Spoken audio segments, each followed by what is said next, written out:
बोलो सच्चिदानंद भगवान की जय। बोलो विष्णु भगवान की जय।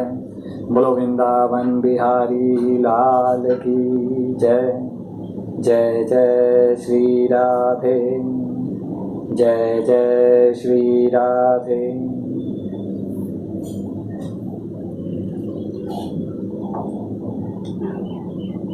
भगवान श्री राम ने अशोक वाटिका के आश्रम में अशोक वृक्ष के नीचे बैठी हुई सीता जी को देखा।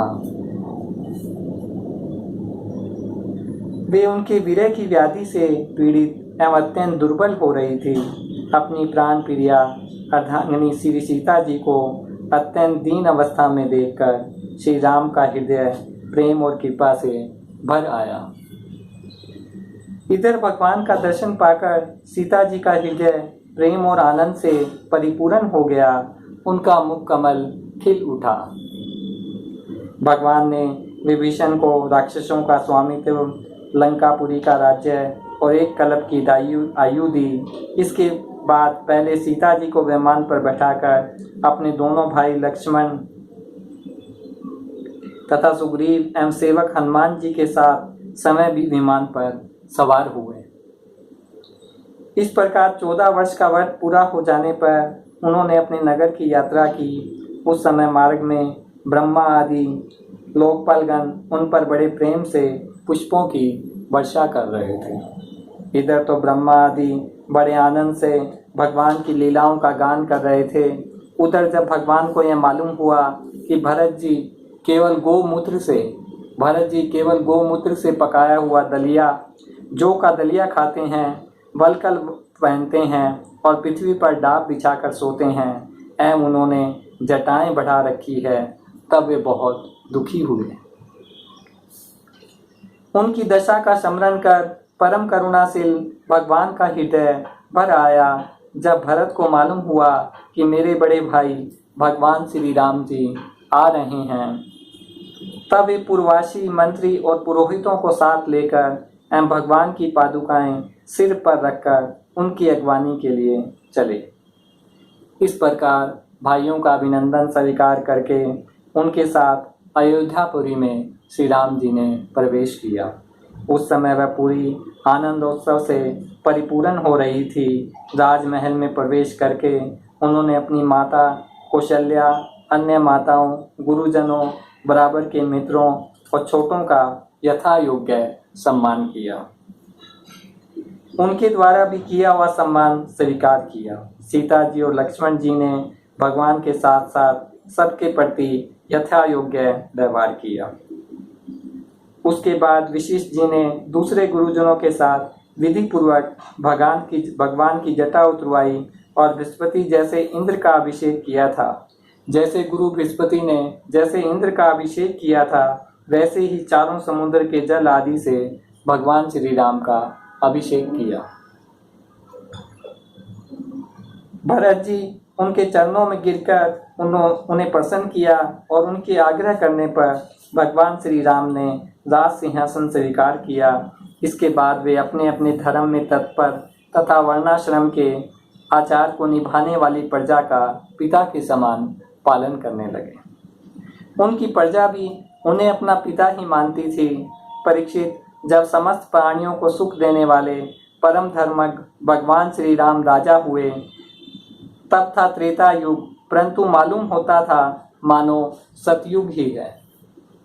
परीक्षित, एक बार अपनी प्रजा की स्थिति जानने के लिए भगवान श्री राम रात के समय छिपकर बिना किसी को बतलाए घूम रहे थे। उस समय उन्होंने किसी को यह बात सुनी। वह अपनी पत्नी से कह रहा था, अरे तू दुष्ट और उल्टा है, तू पराये घर में रह आई है। स्त्री लोभी राम भले ही सीता को रख ले, परंतु मैं तुझे फिर नहीं रख सकता। सचमुच सब लोगों को प्रसन्न रखना टेढ़ी खीर है। जब भगवान श्री राम ने बहुतों के मुंह से ऐसी बात सुनी तो वे लोकापवाद से कुछ भयभीत से हो गए और उन्होंने श्री सीता जी का परित्याग कर दिया और वे वाल्मीकि मुनि के आश्रम में रहने लगी। सीता जी उस समय गर्भवती थी। समय आने पर उन्होंने एक साथ ही 2 पुत्र उत्पन्न किए। उनका नाम कुश और लव था। वाल्मीकि मुनि ने उनके जात कर्म आदि संस्कार किए। लक्ष्मण जी के 2 पुत्र हुए, अंगद और चित्रकेतु। परीक्षित इसी प्रकार भरत जी के 2 पुत्र हुए, तक्ष और पुष्कल। तथा शत्रुघ्न जी के 2 पुत्र हुए, सुबाहु और श्रुतसेन। भरत जी ने दिग्विजय में करोड़ों गंधर्वों का संहार किया। उन्होंने अपना सब धन लाकर अपने बड़े भाई भगवान श्री राम की सेवा में निवेदन किया। शत्रुघ्न जी ने मधुवन में मधु के पुत्र लवण नामक राक्षस की मारकर वहां मथुरा नाम की पुरी बसाई। भगवान श्री राम के द्वारा निर्वासित सीता जी ने अपने पुत्रों को वाल्मीकि जी के हाथों में सौंप दिया और भगवान श्री राम के चरण कमलों का ध्यान करते हुए वे पृथ्वी के लोक में चली गई, पृथ्वी में समा गई। यह समाचार सुनकर भगवान श्री राम ने अपने शोकावेश को बुद्धि के द्वारा रोकना चाहा, परंतु परम समर्थ होने पर भी वे उसे रोक न सके, क्योंकि उन्हें जानकी जी के पवित्र गुण बार बार स्मरण हुआया करते थे। इसके बाद भगवान श्री राम ने ब्रह्मचर्य धारण करके 13,000 वर्ष तक अखंड अग्नि रूप से अग्निहोत्र किया। तदंतर अपना स्मरण करने वाले भक्तों के हृदय में अपने उन चरण कमलों को स्थापित करके, जो दंडक वन के कांटों से बिंद गए थे, अपने समय प्रकाश परम ज्योति में धाम में चले गए। परीक्षित, भगवान के समान प्रतापशाली और कोई नहीं है, फिर उनसे बढ़कर तो कोई हो ही कैसे सकता है। उन्होंने देवताओं की प्रार्थना से ही यह लीला विग्रह धारण किया था। भगवान श्री राम का निर्मल यश समस्त पापों को नष्ट कर देने वाला है। वह इतना फैल गया है कि दिग्गजों का श्यामल शरीर भी उसकी उज्ज्वलता से चमक उठता है। आज भी बड़े बड़े ऋषि, महर्षि, राजाओं की सभा में उसका गान करते रहते हैं। स्वर्ग के देवता और पृथ्वी के नरपति अपने कामनीय किरीटों से उनके चरण कमलों की सेवा करते रहते हैं। मैं उन्हीं रघुवंश शिरोमणि भगवान श्री रामचंद्र जी की शरण ग्रहण करता हूँ। जो पुरुष अपने कानों से भगवान श्री राम का चरित्र सुनता है, उसे सरलता, कोमलता आदि गुणों की प्राप्ति होती है। परीक्षित, केवल इतना ही नहीं, वह समस्त कर्म बंधनों से मुक्त हो जाता है। बोलो सियावर रामचंद्र की जय।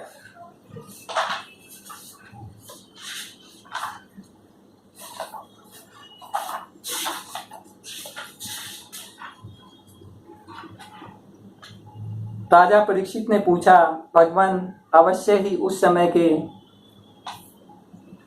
क्षत्रियों ने राजा परीक्षित ने पूछा, भगवान, क्षत्रियों ने परशुराम जी का ऐसा कौन सा अपराध कर दिया जिसके कारण उन्होंने बार बार क्षत्रियों के वंश का संहार किया। बोले, क्षत्रियों ने परशुराम जी का ऐसा क्या अपराध कर दिया कि उन्होंने 21 बार पृथ्वी को क्षत्रियों से रिक्त कर दिया। सुखदेव जी कहते हैं, परीक्षित, उन दिनों है वंश का अधिपति था अर्जुन। वह एक श्रेष्ठ क्षत्रिय था। उसने अनेकों प्रकार की सेवा करके भगवान नारायण के अंशावतार दत्तात्रेय जी को प्रसन्न कर लिया और 1000 भुजाएं तथा कोई भी शत्रु युद्ध में पराजित न कर सके, यह वरदान प्राप्त कर लिया। साथ ही इंद्रियों का अबाध बल, अतुल संपत्ति, तेजस्वती, वीरता, कीर्ति, शारीरिक बल भी उसने उनकी कृपा से प्राप्त कर लिए थे। उसमें ऐसा ऐश्वर्य था कि वह सूक्ष्म से सूक्ष्म, स्थूल से स्थूल रूप धारण कर लेता। सभी सिद्धियां उसे प्राप्त थी। वह संसार में वायु की तरह सब जगह बेरोक टोक विचरा करता था। एक बार गले में वैजयंती माला पहने सहस्त्रबाहु अर्जुन बहुत सी सुंदर स्त्रियों के साथ नर्मदा जल में विहार कर रहा था। उस समय सहस्त्रबाहु ने अपनी बाहों से नदी का प्रवाह रोक दिया। 10 मुख रावण का शिविर भी वहीं कहीं पास में ही था। नदी की धारा उल्टी बहने लगी, जिससे उसका शिविर डूबने लगा। रावण अपने को बहुत बड़ा वीर तो मानता ही था, इसलिए सहस्त्रबाहु का यह पराक्रम उससे सहन नहीं हुआ जब रावण सहस्त्रबाहु अर्जुन के पास जाकर बुरा भला कहने लगा। तब उसने स्त्रियों के सामने ही खेल खेल में रावण को पकड़ लिया और अपनी राजधानी महिष्मति में ले जाकर बंदर के समान कैद कर लिया। पीछे पुलुष्य जी के कहने से सहस्त्रबाहु ने रावण को छोड़ दिया। एक दिन सहस्त्रबाहु अर्जुन शिकार खेलने के लिए बड़े घोर जंगल में निकल गया था। दैववश वह जमदाग्नि मुनि के आश्रम पर जहाँ पहुंचा, परम तपस्वी मुनि के आश्रम में कामधेनु रहती थी। उनके प्रताप से उन्होंने सेना, मंत्री और वाहनों के साथ सहस्त्रबाहु का खूब स्वागत किया। सहस्त्रबाहु ने देखा कि जमदाग्नि मुनि का आश्रय तो मुझसे भी बड़ा चढ़ा है, मुझसे भी ज़्यादा है। इसलिए उसने उनके स्वागत सत्कार को कुछ भी आदर न देकर कामधेनु को ही ले लेना चाहा। उसने अभिमानवश जमदाग्नि मुनि से मांगा भी नहीं, अपने सेवकों को आज्ञा दी कि कामधेनु को छीन ले चलो। अपने सैनिकों को आज्ञा दी कि कामधेनु को छीन के ले चलो। उसकी आज्ञा से उसके सेवक बछड़े के साथ बाँ डकारती हुई कामधेनु को बलपूर्वक महिष्मतिपुरी ले गए। जब वे चले गए तब परशुराम जी आश्रम पर आए और उनकी दुष्टता का वृत्तांत सुनकर चोट खाए हुए सांप की तरह क्रोध से तिलमिला उठे। सहस्त्रबाहु अर्जुन अभी नगर में प्रवेश ही कर रहा था कि उसने देखा कि परशुराम जी महाराज बड़े वेग से उसकी ओर झपटे आ रहे हैं। उनकी बड़ी विलक्षण झांकी थी। वे हाथ में धनुष बाण और फरसा लिए हुए थे, शरीर पर काला मृगचर्म धारण किए हुए थे। उनकी जटाएं सूर्य की किरणों के समान चमक रही थी। उन्हें देखते ही उसने गदा, खड़ग, बाण, शक्ति आदि आयुधों से सुसज्जित हाथी, घोड़े, रथ तथा अत्यंत भयंकर 17 अक्षौहिणी सेना भेजी। परंतु परशुराम जी ने बात की बात में ही अकेले ही उस सारी सेना को नष्ट कर दिया। भगवान परशुराम जी की गति मन और वायु के समान थी। बस वे शत्रु की सेना को काटते ही जा रहे थे। जहाँ जहाँ वे अपने फरसे का प्रहार करते, वहाँ वहाँ सारथी और वाहनों के साथ बड़े बड़े वीरों की बाहें, कंधे कट कट कर पृथ्वी पर गिरते जाते थे। सहस्त्रबाहु अर्जुन ने देखा कि मेरी सेना के सैनिक, उनके धनुष, ध्वजाएं, ढाल भगवान परशुराम के फरसे बाणों से कट कट कर खून से लथपथ रणभूमि में गिर गए हैं। तब उसे बड़ा क्रोध आया। वह समय बिगड़ने के लिए आधम का। उसने एक साथ ही अपनी 1000 भुजाओं से 500 धनुषों पर बाण चढ़ाए और परशुराम जी पर छोड़े। परंतु परशुराम जी तो समस्त शस्त्रधारियों के शिरोमणि ठहरे। उन्होंने अपने एक धनुष पर छोड़े हुए बाणों से ही एक साथ सबको काट डाला। अब सहस्त्रबाहु अर्जुन अपने हाथों से पहाड़ और पेड़ उखाड़कर बड़े वेग से युद्ध भूमि में परशुराम जी की ओर झपटा।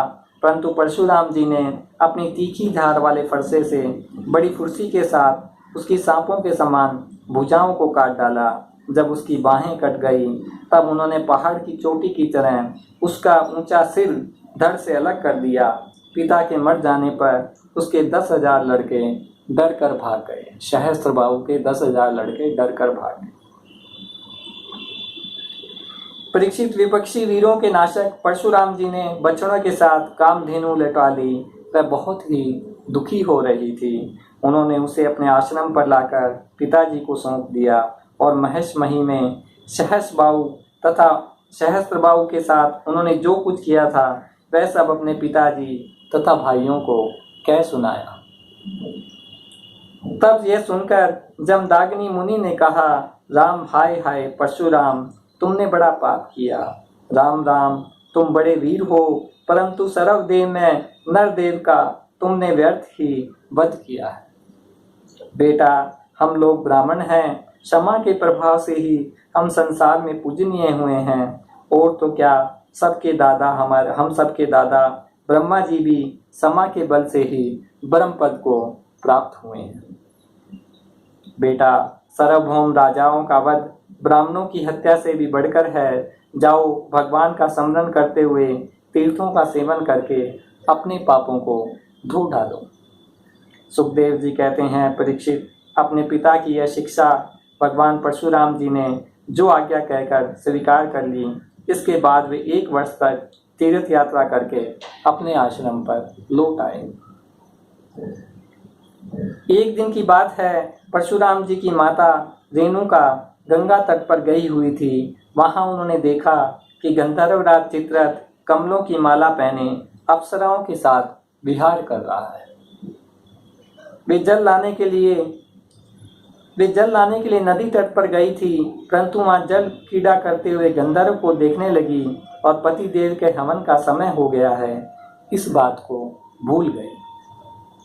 उसका मन कुछ चित्ररथ की ओर खींच भी गया था। हवन का समय बीत गया, यह जानकर वह महर्षि जमदाग्नि के शाप से भयभीत हो गई और तुरंत वहां से आश्रम पर चली आई। वहां जल का कलश महर्षि के सामने रखकर हाथ जोड़कर खड़ी हो गई। जमदाग्नि मुनि ने अपनी पत्नी का मानसिक व्यभिचार जान लिया। पत्नी का मानसिक व्यभिचार कि उसका मन उस चित्ररथ की ओर खिंच गया था, ये जान लिया और क्रोध करके कहा, मेरे पुत्रों, इस पापिनी को मार डालो। अपने पुत्रों से कहा, पुत्रों, इस पापिनी को मार डालो। परंतु उनके किसी भी पुत्र ने उनकी यह आज्ञा स्वीकार नहीं की। इसके बाद पिता की आज्ञा से परशुराम जी ने माता जी के साथ सब भाइयों को भी मार डाला। इसका कारण था, वे अपने पिताजी के योग और तपस्या का प्रभाव भली भांति जानते थे। परशुराम जी के इस काम से सत्यवर्ती महर्षि जमदाग्नि बहुत प्रसन्न हुए और उन्होंने कहा, बेटा, तुम्हारी जो इच्छा हो वर मांग लो। परशुराम जी ने कहा, पिताजी, मेरी माता और सब भाई जीवित हो जाएं तथा उन्हें इस बात की याद न रहे कि मैंने उन्हें मारा था। परशुराम जी ने ये वर मांग लिया कि मेरी माता और मेरे भाई जीवित हो जाएं और उन्हें याद भी नहीं रहे कि मैंने उन्हें मारा था। परशुराम जी के इस प्रकार कहते ही जैसे कोई सोकर उठे, सबके सब अन्यासी सकुशल उठ बैठे। परशुराम जी ने अपने पिताजी का तपोबल जानकर ही तो अपने सुहृदों का वध किया था। उसे अपने पिता का तपोबल पता था, तभी उसने अपनी माता का वध किया था। परीक्षित, सहस्त्रबाहु के अर्जुन के जो लड़के परशुराम जी से हार कर भाग गए थे, उन्हें अपने पिता के वध की याद निरंतर बनी रहती थी और निरंतर उन्हें मन में कष्ट होता रहता था। कहीं एक क्षण के लिए भी उन्हें चैन नहीं मिलता था। एक दिन की बात है, परशुराम जी अपने भाइयों के साथ आश्रम से बाहर वन की ओर गए हुए थे। यह अवसर पाकर वैर साधने के लिए सहस्त्रबाहु के लड़के वहां आ पहुंचे।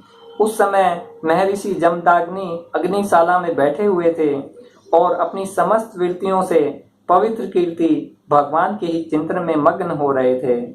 उन्हें बाहर की कोई सुध न थी, वो ध्यान लगाकर बैठे हुए थे।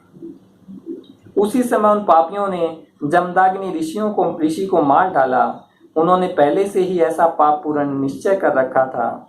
परशुराम की माता रेणुका बड़ी दीनता से उनसे प्रार्थना कर रही थी, परंतु उन सबों ने उनकी एक न सुनी। वे बलपूर्वक महर्षि जमदाग्नि का सिर काट कर ले गए।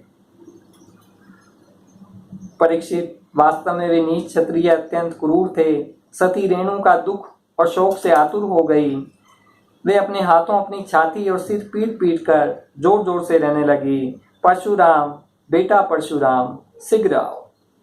परशुराम ने बहुत दूर से माता का हा राम ये क्रंदन सुन लिया। वे बड़ी शीघ्रता से आश्रम पर आए। वहां आकर देखा कि पिताजी मार डाले गए हैं।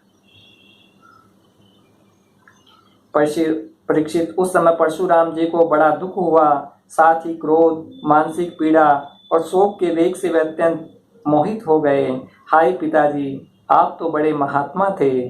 पिताजी, आप तो धर्म के सच्चे पुजारी थे। आप हम लोगों को छोड़कर स्वर्ग को चले गए। इस प्रकार विलाप कर उन्होंने पिता का शरीर तो भाइयों को सौंप दिया और समय हाथ में फरसा उठाकर क्षत्रियों का संहार कर डालने का निश्चय किया। परीक्षित, परशुराम जी ने महिष्मती नगरी में जाकर सहस्त्रबाहु अर्जुन के पुत्रों के सिरों से नगर के बीचों बीच एक बड़ा भारी पर्वत खड़ा कर दिया। उस नगर की शोभा तो उन ब्रह्मघाती नीच क्षत्रियों के कारण ही नष्ट हो चुकी थी। उनके रक्त से एक बड़ी भयंकर नदी बह निकली, जिसे देखकर ब्राह्मण द्रोहियों का हृदय भय से कांप उठता था। भगवान ने देखा कि वर्तमान क्षत्रिय अत्याचारी हो गए हैं, इसलिए राजन उन्होंने अपने पिता के वध को निमित्त बनाकर 21 बार पृथ्वी को क्षत्रियहीन कर दिया और कुरुक्षेत्र के समान समंत पंचक में ऐसे ऐसे 5 तालाब बना दिए जो रक्त के जल से भरे हुए थे। परशुराम जी ने अपने पिताजी का सिर लाकर उनके धड़ से जोड़ दिया और यज्ञों द्वारा सर्वदेव में आत्म स्वरूप भगवान का यजन किया। यज्ञों में उन्हें पूर्व दिशा को होता को, दक्षिण दिशा ब्रह्मा को, पश्चिम दिशा अर्थिव को, उत्तर दिशा शाम गान करने वाले उद्गाता को दी। इसी प्रकार अग्निकोण आदि विदिशाएं ऋत्विजों को दी। कश्यप जी को मध्य भूमि दी, उपद्रष्टा को आर्यवर्त दिया, दूसरे सदस्यों को अन्य दिशाएं प्रदान की। इसके बाद यज्ञान स्नान करके वे समस्त पापों से मुक्त हो गए और ब्रह्म नदी सरस्वती के तट पर मेघ रहित सूर्य के समान शोभायमान हुए। महर्षि जमदाग्नि को स्मृति रूप संकल्प में शरीर की प्राप्ति हो गई। परशुराम जी से सम्मानित होकर वे सप्त ऋषियों के मंडल में 7वें ऋषि हो गए। परीक्षित कमल लोचन भगवान परशुराम आगामी मनवंतर में सप्त ऋषियों के मंडल में रहकर वेदों का विस्तार करेंगे।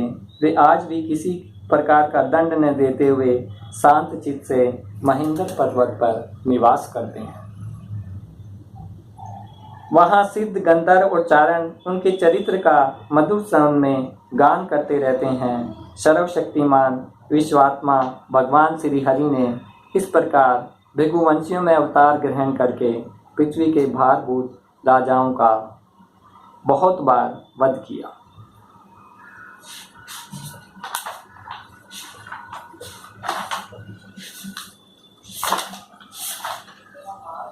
ताजा निमि के वंश का वर्णन। परीक्षित इक्ष्वाकु वंश के पुत्र थे निमि। उन्होंने यज्ञ आरंभ करके महर्षि वशिष्ठ जी को ऋत्विज के रूप में वरण किया। वशिष्ठ जी ने कहा, राजन, इंद्र अपने यज्ञ के लिए मुझे पहले ही वरण कर चुके हैं। उनका यज्ञ पूरा करके मैं तुम्हारे पास आऊंगा, तब तक तुम मेरी प्रतीक्षा करना। वशिष्ठ जी ने राजा निमि को कहा कि इंद्र ने मुझे पहले ही चुन लिया है, मैं उनका पहले यज्ञ पूरा कर लूँ, फिर तुम्हारे पास आऊँगा, तुम मेरी प्रतीक्षा करना। यह बात सुनकर राजा नीमु चुप हो रहे और वशिष्ठ जी इंद्र का यज्ञ कराने चले गए।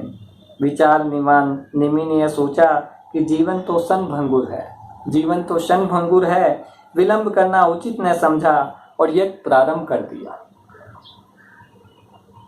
जब तक गुरु वशिष्ठ जी न लौटे तब तक के लिए उन्होंने दूसरे ऋत्विजों को वरण कर लिया।